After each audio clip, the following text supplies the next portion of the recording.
Hello, everyone, and welcome once again to the Rancher and Stilettos Presents Cocktails and Conversations.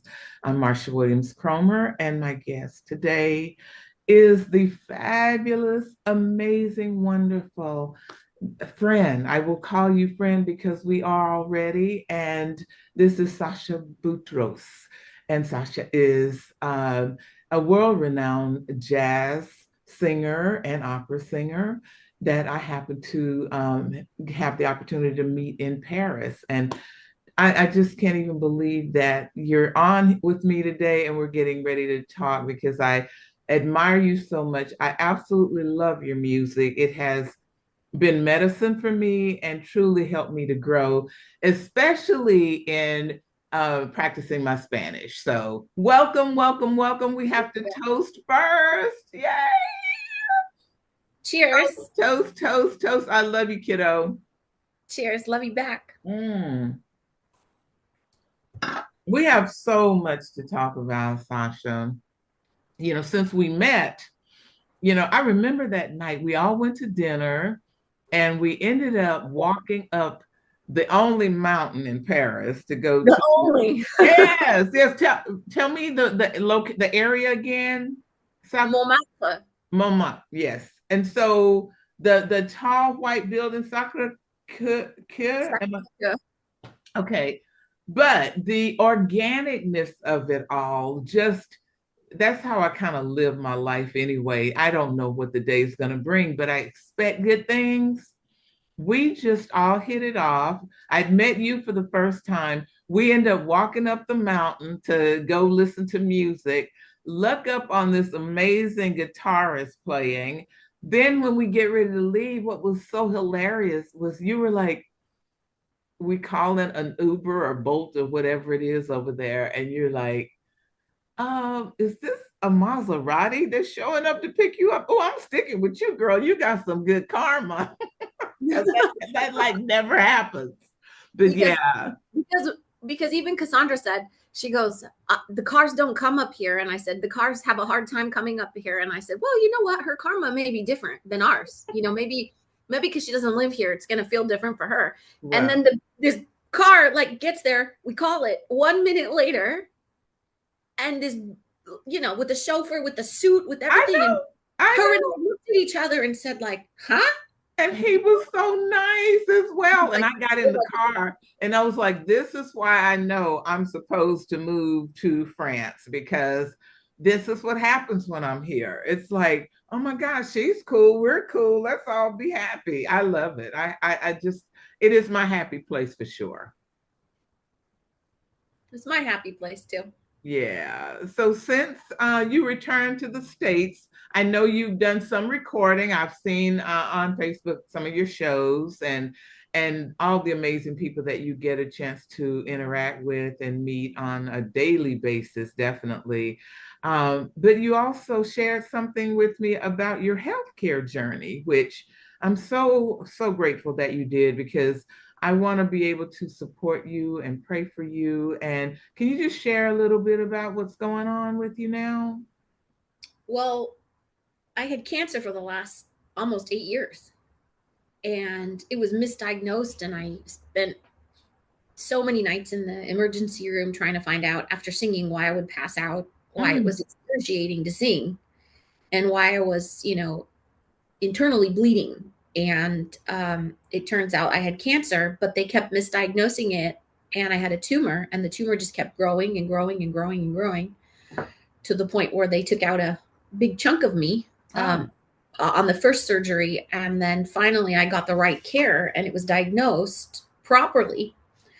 And they offered chemotherapy and radiation, of which, after reading about that kind of tumor and how it's misdiagnosed, mm-hmm. I realized that by going that route, it could have killed me, because they went in for a surgery and they were just chopping around trying to like pull things out, and it actually grew back like 10 times bigger Oh in my 3 months. goodness.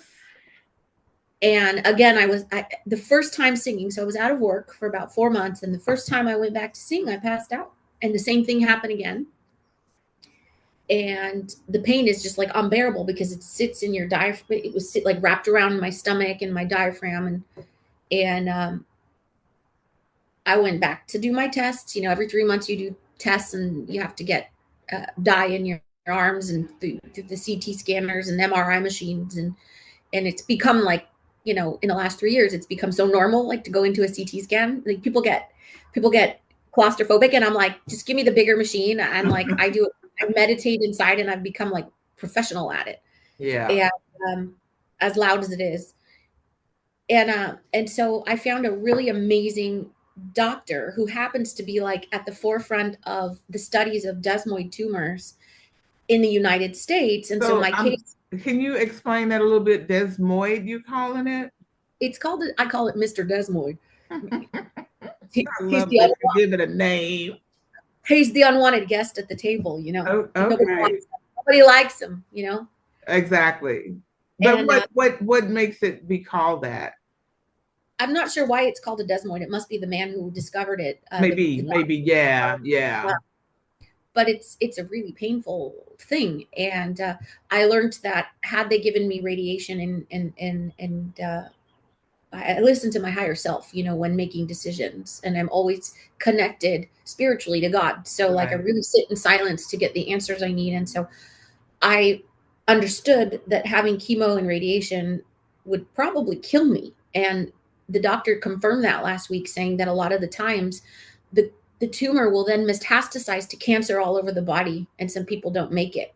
So I happen to just have a wonderful doctor that when I said I wanted Oh, cryoablation, great. he was, because it's something that's new and it's an elective thing and it's really, really expensive. And so you have to go up through a board, and it has to be approved, and it has to, and I was a special case because here you go, you got an opera singer who can't really work because she can't really sing, because when she sings, she passes out. Right.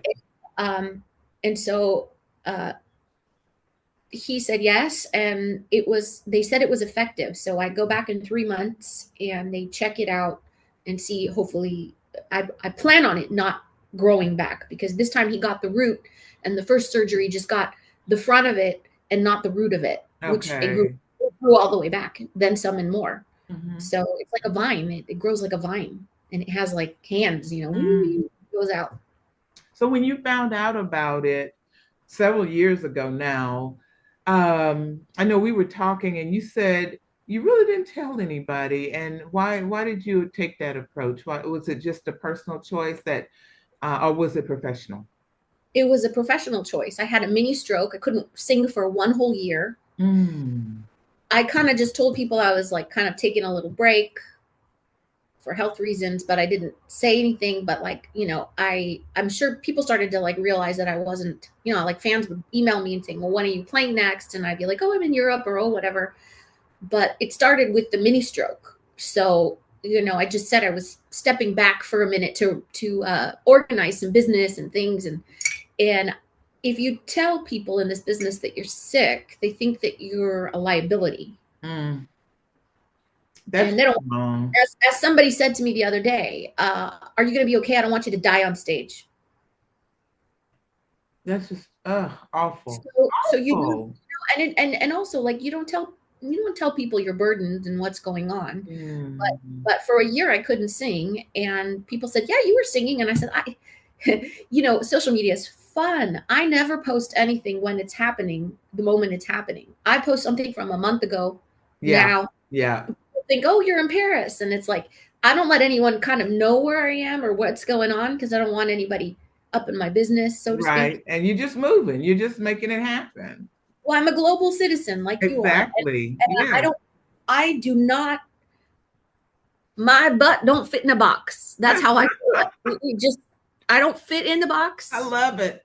I love that. Everything is round for me. Everything is together. Everything's a figure eight between humans. And I just don't put myself in the box. And I don't hang out with people that live in those boxes, because it's stifling and it's hot and it feels bad. And so I just do my thing and keep my blinders on, because if I start looking, what are they doing? I'll drive myself insane. Right, right. When you when you figured out how you're going to handle this professionally, did you simultaneously think about how am I going to tell my family and who do I tell? And do I have just a friend that I need to share this with? And I mean, this is initially because now we all know and everybody is kind of cheering you on to support you and in all the causes that are available out there. Which actually has been really, really beautiful to have support, because for all those years, I only had support of a few close friends and my mom, and like my family didn't even know. So Wow. And people you're are like, finding "Why?" out how many people love you right now. Well, it's amazing. It's so touching because my whole life I've lived in service to my communities wherever they are. And Exactly. and so it's like to receive, and to receive also some of the messages that I'm receiving from Oh my people goodness. is like, it's so overwhelming. I think it's like almost a lesson on learning how to receive kindness. Yeah. Yeah. I think that's all of us women. I think first of all, we're so used to being doers and helpers and supporters we and you know I mean it's like we don't feel like when other people ask for help we don't feel negative about them. Why is it that we feel they're gonna look at us in a negative way or a way that's less than? It's cultural to some extent. I know for me definitely, but also you know, I remember a mentor when I first started in corporate working in marketing and loving my job. And I had a mentor who happened to be my boss. And I remember she had to call in one day because she wasn't feeling good. And she said, do not tell people I'm sick. Just, you know, if they need me, you call me, I'll call them back and, you know, we'll keep it moving. And I'm like, this lady sounds awful, but I that was the lesson I took from her is in addition to being a badass, doing a million things at once, you don't feel safe to let people know that you're sick or that you need them. And this was a black No, woman because that I they was see that you're working with. needy. I'm They think sorry. they we interpret that as being needy, I think. Yes, yes. But if you want to be of support to people when they are needy, why can't we accept that in our own lives? Why do we shut that down? Why do we feel that we have to put that wall up? I don't think everybody's like us though. I think it's like the alpha women who are self-getters, especially as minority women. Yes, We are minority women. And yes, so we have always had to show that we're okay all the time. When I watch my mom and how she worked, and as a lady, she worked at Qualcomm. It's like my mom has got it. My mom is yes. always on top. And if she's sick, you don't know it because she's on top. She's got her A game. She brings her A game every time. And that's like what I learned from is like you Exactly. we work harder, faster, smarter, stronger, and we don't want to be seen as weak because we're already battling to get Yes. we are, and we actually feel that like that gives them a one up on us. And Oh you know my God, that's the it. reason and That's it. here's the reason is that there are a lot of people out there that are really supportive and loving and kind, and there are women like us who support each other, support our communities, everybody, men, women, children, everyone, minorities, not minorities, it doesn't matter, we just support. But there's a lot of people out there that as we're supporting and lifting and each other, helping each other, they kind of come in and they hate on Yeah, things a yeah, little, and they yeah. try to push it down. And I understood, forgive them, for they know not what they do. It took me a long time to Right. really understand that I'm going to get religious, and I'm not religious, I'm spiritual. But when Mhm. Jesus was dying on the cross and he said, forgive them, for they know not what they do. Right. How profound that is, that if you are hurting somebody, but you don't know that you are hurting Yes. somebody, I Yes. actually have a little empathy for that person, because I Give them realized some grace. Absolutely. they're hurting themselves. And there's one rule on this planet, and that's to do no harm. We have free Yeah. will, but do no harm. I And love they that. are harming themselves. Yeah. And once you understand that, you go, okay, I can deal with this. I can understand this person. I can create a space between us. I can deal with this, and I cannot react or get triggered by it. Mm. But what happens is we don't want to put our guard down, because then they judge us, and people say things, and then you hear things, and it's like I'm hearing things right now. My cousin started a GoFundMe for me, and I'm such a proud Latina. Mhm. Like, you will never know what's going on with me financially, or or health wise usually, or yeah, everything is great because I want to be positive. I am positive. Like you said, I wake up, you said, Marsha, Yep. and I expect blessings. I wake up, I expect miracles. I Yes. expect miracles all day long. And guess what? You get a miracle. Why? Because the Maserati comes and picks you up. Exactly. They don't have those cars in a Uber Black in France, but it happened to you because Yeah. that's an unexpected miracle. Yeah. Yes, they happen because you put that energy out. The energy that is received back is what you're putting out. Right. Right. You made a point that resonated with me, and you said that even with people in our own race, sometimes you have a fear that they will misjudge the situation. So, or on some level, be low key in competition with you.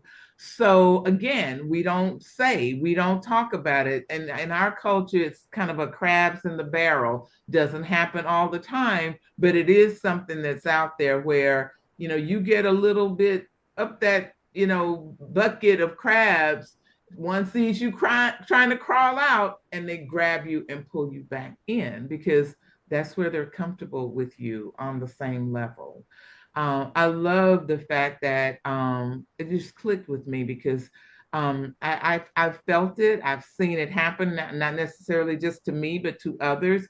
And now that I reflect back on how hard my mom worked as a teacher, how hard my aunt worked as a nurse, they didn't miss days. They Mm-mm. did not miss days.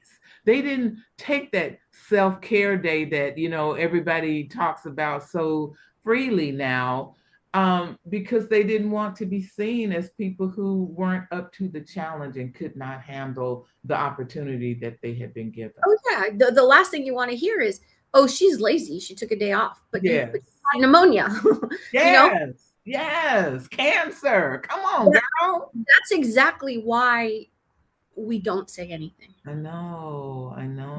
it's that thing in America of like, you got to keep going, you got to keep going, you got to keep going. And the last thing that I am is a lazy woman. I know. I know.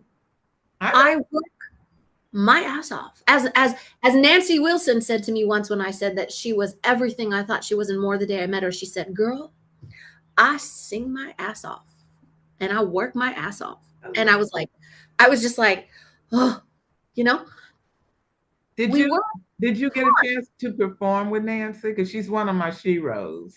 No, she was sick and her lung had collapsed and she had emphysema and she was on an oxygen tank. And I met her the first concert through Lou Matthews, who I worked with. And she had heard about me for a little while. And Lou had been telling her about me. And then she said to me, she wanted me to continue her legacy and with her blessing, perform with her gentleman. And I was gifted the blessing of using her band, which I did for 10 years, which was Lou Matthews, Roy McCurdy, who's still here. Lou Yep. Matthews just passed away, and John B. Williams. And, obviously it was up to them to say yes, but of course they all said yes, and it became my band. And it was one of the most beautiful gifts I think anyone ever passed on to me in their legacy. And she used to say, "How's the little girl? Is she still singing my? Are she still singing my songs?" But to have her blessing Oh my goodness. as like passing the torch to me is really what it was. And she became a very good friend. And I would visit her and I would talk to her often.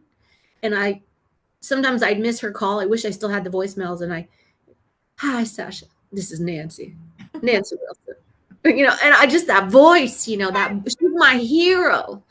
She is My my hero goodness. because she marched at Salma. She stood up for Yeah. civil rights. Yes. She Yes. always respected herself. She respected others. She always was generous with her love, with her time, with everything.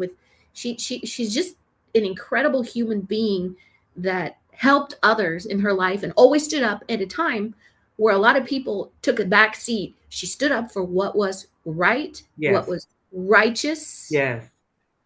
as a woman of faith, as a woman of color, and taking her star Oh to put it forward, my goodness. help others. That's And amazing. that is the biggest thing that I gathered as a lesson from her. She told me never be afraid to tell the truth. Yeah. Yeah. I got another aha moment for you.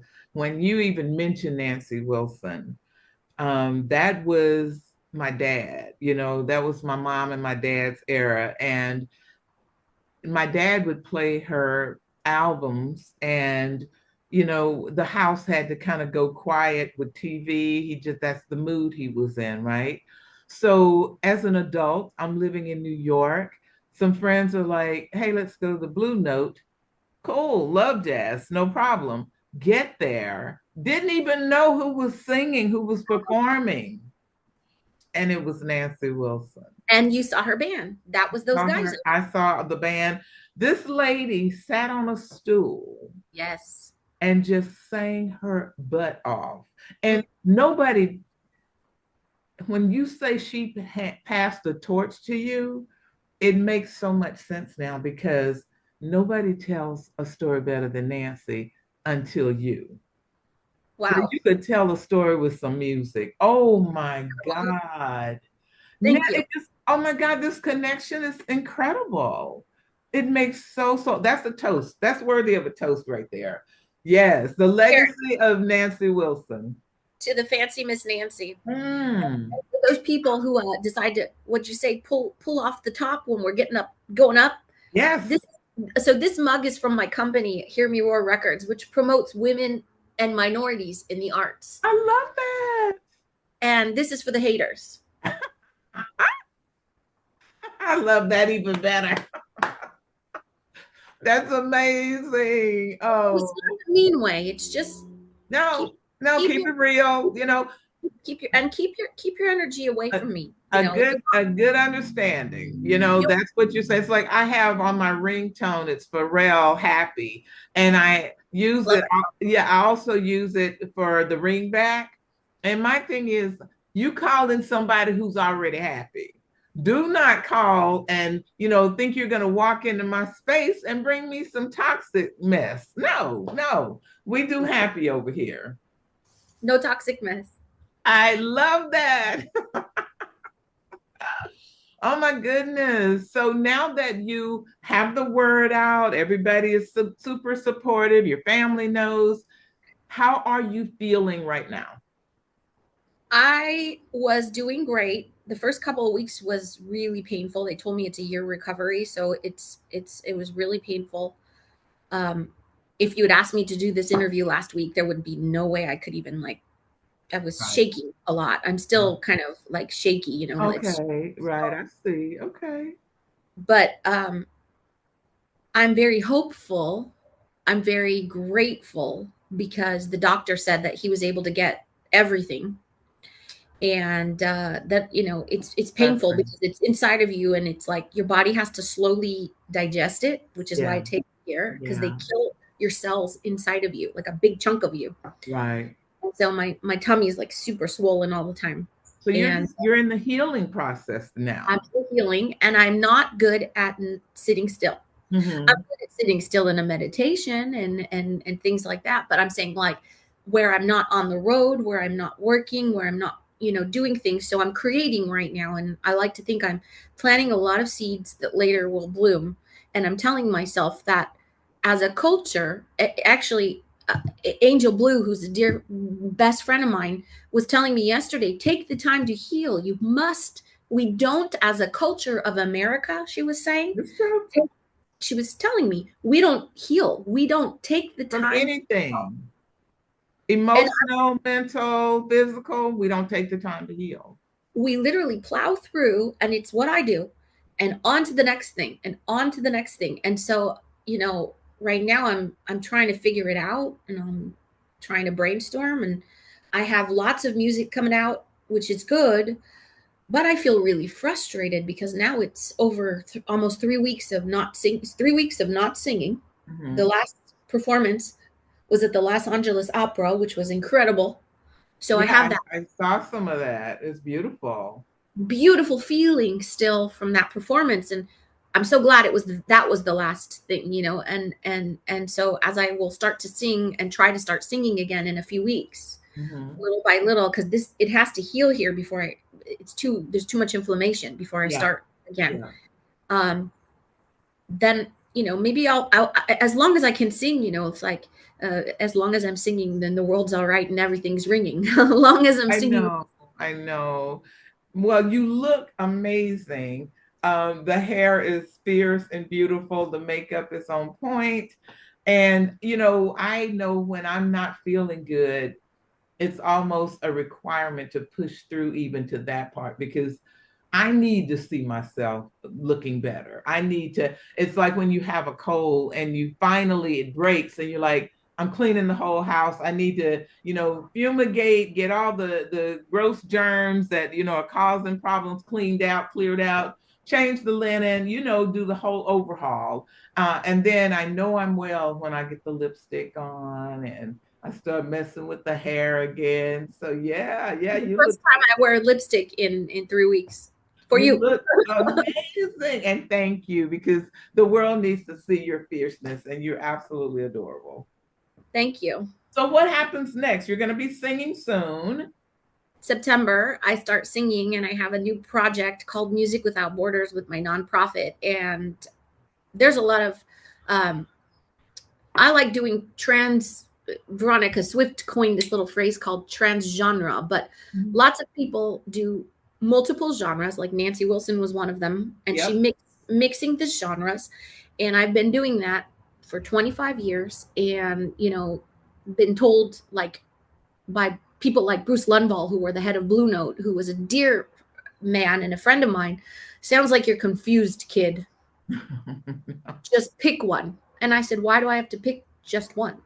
When you're good at everything. Well, the thing is the world is not.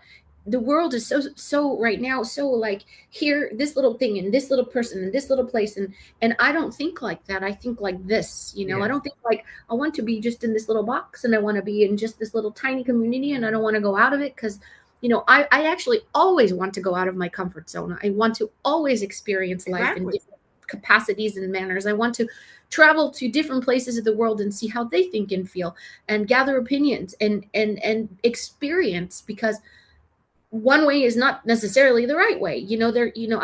I'm global, and I don't believe that, like, one needs to limit themselves in life. The only limits that one imposes are the ones on themselves. So why would I do that to myself? Why would I hurt myself in that way when I can experience and enjoy the best of all of the world all of the time? Because that's how I Yeah. see the world. I'm looking for the good. I'm seeking the spiritual. I'm seeking the good. And I want to experience, like you said, all the good things that are happening, that are coming my way on a daily basis. Exactly. When I decided, I had the story, The Ranch and Stilettos, in my cachet for years, more than 10 years. Um, COVID happened and it gave me that, reset point where I couldn't travel. I had to be at home. I had extra time that, God had given me now. What really pushed me forward with writing a story, I thought it was a great story of women in empowerment and women friendships, love stories, of course, but I wanted the world to see how Black women grow up in other than what TV shows them. TV wants us to all be, from the inner city and have a struggle that, is beyond, and then we overcome people on, drug abuse, all kinds of things that they're struggling with. And The we have box. to overcome all of this stuff to just be, a singer or an actress or whatever, because that's Writer. well, but to your point, a writer, but a writer who has a story about a community of people who raised all of us. I've known the women, the original dreamers that I loosely wrote the story about. We're still all friends, and we've known each other at least since kindergarten, if not before that.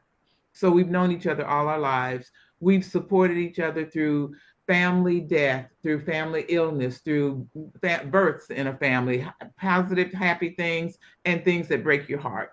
But we've always been there.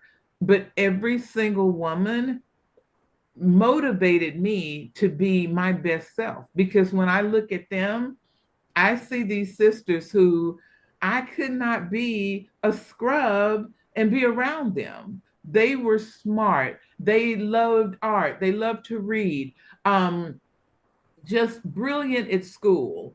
And I wanted to be that person. I wanted to be for myself what I saw in them. And I think that's the thing that that's the glue that's kept us all together. That's The, beautiful. the books have been so cathartic for me. We're moving in a whole different direction now. The look and feel is about to change. We're launching that tomorrow, by the way. So, yay! So many positive folks stepping up to want to help and support me because they read the books and they think it's a great story. And I'm like a sponge, just taking it all in. And if someone who knows more about this game wants to help me, I'm all in.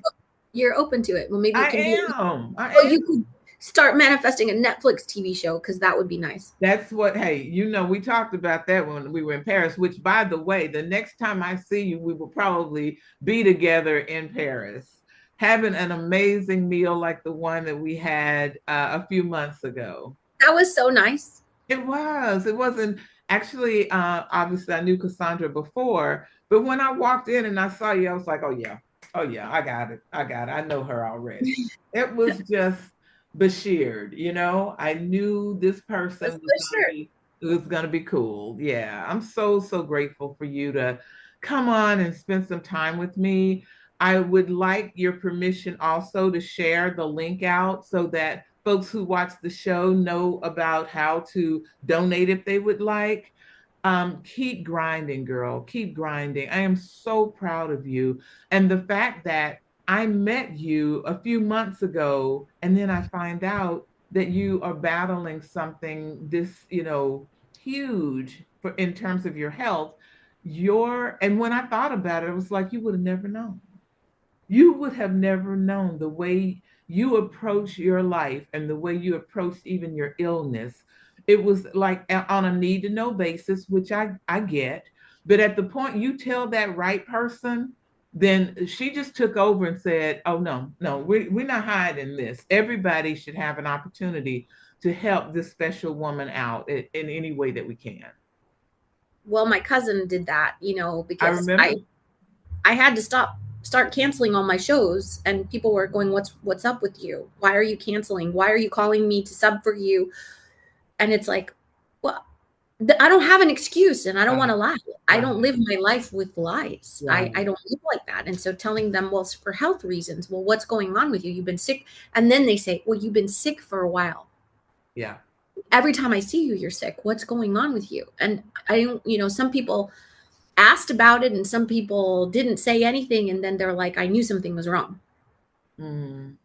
So, eventually I had to say something because it's, I And would have. sometimes people don't know what to say, and I get that. And I have a family member who, is fighting, an illness right now. That she's just a lovely person and a role model forever for me. What's And her then I name? call to check on her, and the first thing I'm like is, how are you feeling? And I every time I say it, I'm like, just start the conversation. Of course, she's not feeling fantastic. Why would you want her to keep having to repeat that to people? And now Yeah. she's in the position of protecting everybody else's feelings. So, well, I mean, of course I know the answer to it. It's exactly like that. And then people also, like, there's weird people that like put their stuff on you, so that I start getting messages like, are you dying? Oh my Are God. you are you in stage 4? What stage are you in? And it's like, I'm on no, I wrote back to somebody when they asked what stage I was in. I said, I won't be on a stage for a while. And they're like, no, but what stage are you in? And I said, I'm in a joyful stage. And they're like, but what stage are you in? And I'm like, Right, I'm in a grateful stage. right, I exactly. refuse to even go where you're going, even though sometimes we are self defeating. I am. And I do go there. I started to think things like, what if this doesn't come out? And I have all this music and I die? and everything gets stuck on the hard drive. My life's work, I have about 50 recordings that haven't been released. And I thought, oh my God, I better start. I don't know how I'm going to get them out, but I'm going to get them out hell or high water, you know? Have And you shared with anyone what you would want to happen in the event that, you well, we're gonna all die? So, but at the event, at when that event does happen, is there someone in your life? I picked someone in my life, and it oh, I is, did say one thing. huh? One thing I said, I told two people one thing. I didn't tell them about the stuff. I just said, be careful when you go through the stuff because I have a lot of vintage things. I said that if when I leave, which won't be for a long time, Right? that I want to be cremated and that I want a New Orleans procession Oh, with nice. Like a New jazz Orleans musicians funeral. singing and I don't want anybody sad. I just want to have a lot of joy because my life was Exactly. I had a lot of suffering in my life and I just want to be joyful at this stage of my life. Well, you're choosing your joy. We all go through suffering, and at the point that you assess where you are, the choice is still yours to choose joy. And I absolutely love that about you. That's our choice, right? Yeah, I realized that too. My suffering, some of it was I chose to suffer because I was in an horrible cycle of abuse from, one of my parents that was really abusive, emotionally abusive all my life, that I chose partners that were abusive, that I ended up choosing a husband that was abusive, that I realized like, am I done with this? right, Once right.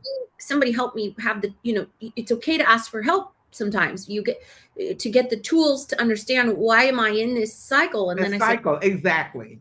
I choose to not be in that cycle, to unlearn everything that I was taught and start from scratch and give myself the best. And I want to be joyful every day, whether I have, whether I don't have, whether I'm singing, whether I'm not singing. Every day is a blessing, and it's not easy sometimes to stay in that vibration when things get thrown at you all the time. But you do your best. You do your best. And having that strong spiritual core, I have to say, has been the difference of my joy. Yeah. Yeah. I'm gonna just chip in on that part of the conversation where you're saying, you know, you made the choice to get some help, and we need that on every level. But I think kind of as women, we want to hear the story when people bring it to us to see, can you help them out? Can you give them some advice? And then after a while, you start realizing they just want to talk about it. And I can actually tell when we're at that point where they already know what they want to do. They're just talking to as many people until they finally get someone who gives them the answer they want. And I don't do that anymore. I don't let people bring their stuff and leave it at my door and ask me to babysit it because, I'm emotional and feeling sorry for them or whatever. No, no, no, no, no. That is your responsibility to figure out how to be at peace. And if it means not hearing the conversations about who's doing what, and really it's just gossip basically.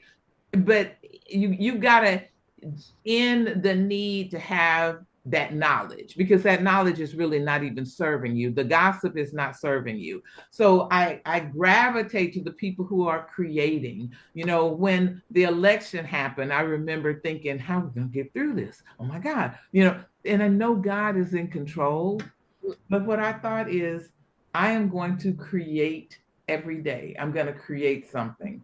So when Mhm. it is all different, I have something to look forward to, something that I have, been able to manifest during this time of, maybe negativity and people not, being Yeah, divided or what have you. exactly. And I feel like that's the only way to be right now Yeah. is because what we place our thoughts become our words, become our deeds. Our world on the outside of us is what our world is right here. It's taken me a long time to realize that. Yes. And I too Yeah. don't go dump anymore. I used to be dump on others and energy dump and as well. ask a million questions, but I know where the answers are. When Yeah. I need an answer, I get very quiet and I go inside because that's where the answer is. And when we're connected to source, the divine, Mother Earth, however anyone wants to call it, but I say it's God. When Hmm. you're connected to this energy, you have everything you need in the Everything. inside of I am right here. Yes. I totally agree with that. That's beautiful. That is beautiful. And the best thing to do, and what you're doing, and it's also what I'm doing, and what other people we know are doing, is creating beauty in the world right now, creating joy, creating beauty, because that we can't do anything about what's happening in America right now. Right. All Right. all we know that we can do is is be the difference. And together, there's a speck of light here, and there's a speck of light here, and over there. And then we're all shining a little brighter. Yes.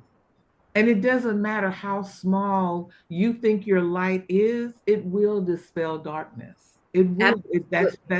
That's physics. It's going to happen. Just keep shining your light out there. It's nice that you do this show. It's a Oh, nice I show. love it. It's been cathartic for me as well because I get to talk to people who I learned so much from. When we were in Paris, I remember thinking, I cannot wait to see one of her shows. And I haven't been able to see it in person yet, but a lot of YouTube stuff is out there. So, and when you post things on Facebook, I get a chance to hear you. And I do see the love of what you do.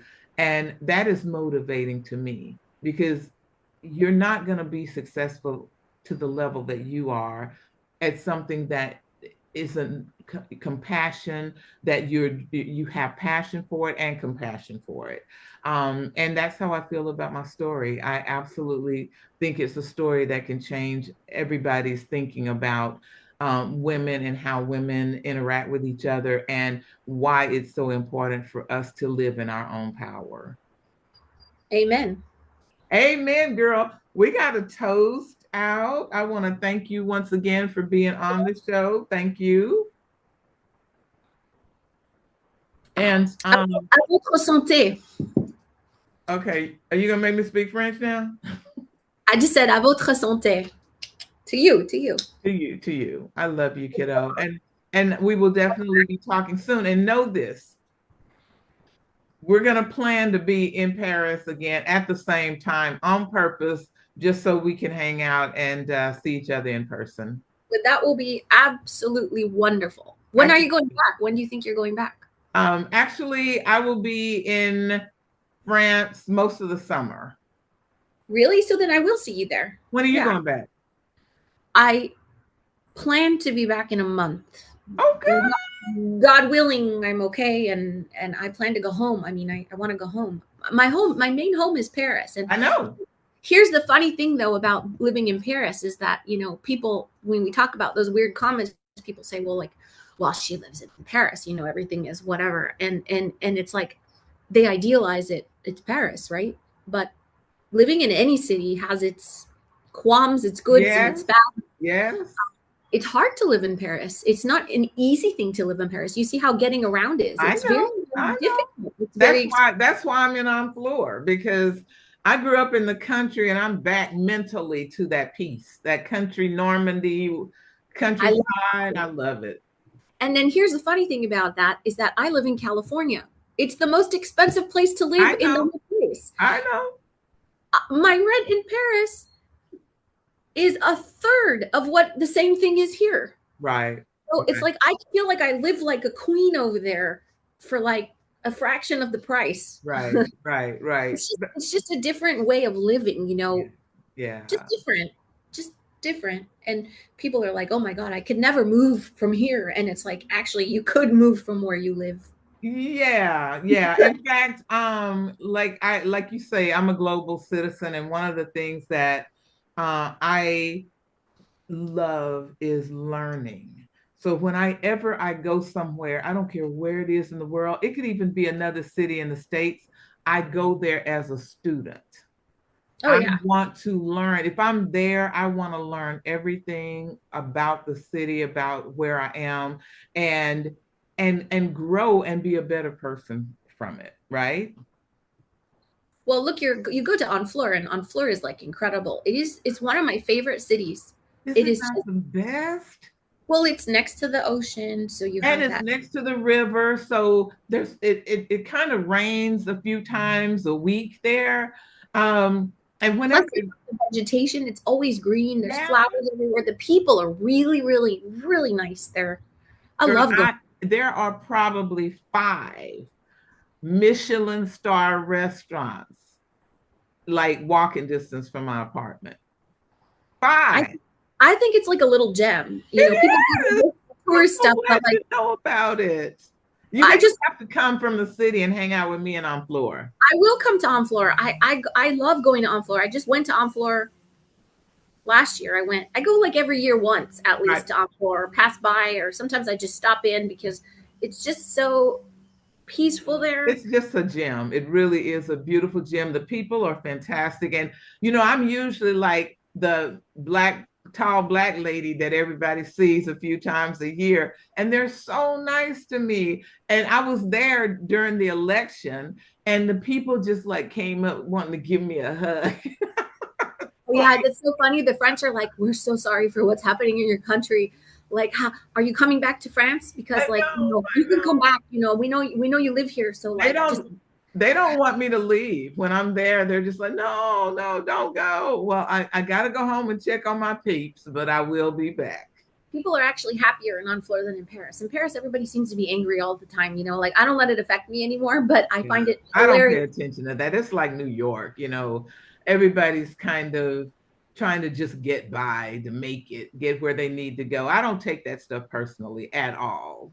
I used to, and I don't anymore. And I Yeah, think that's like when you start to realize that you're going to live your life and be happy, and nothing is going to affect your state of mind and your state of being and your joy. You have yeah. to protect your joy. Exactly, exactly. I think the funniest thing is when I'm trying to speak French that they will laugh at me like out loud because it's a black woman from the US, from Texas, speaking French or attempting to speak French with this muddled accent. So I've been taking some classes, so I'm getting better, definitely getting Oh, better. good. Once you're there, you'll speak more and more. Absolutely, Don't have to absolutely. worry about it. They're really nice and on floor. People are nice. Thank you. Thank you again for joining me. And I look forward to a time that we can sit down over great food and wine and get caught up again in real life, in real time. Yes. Thank you so much.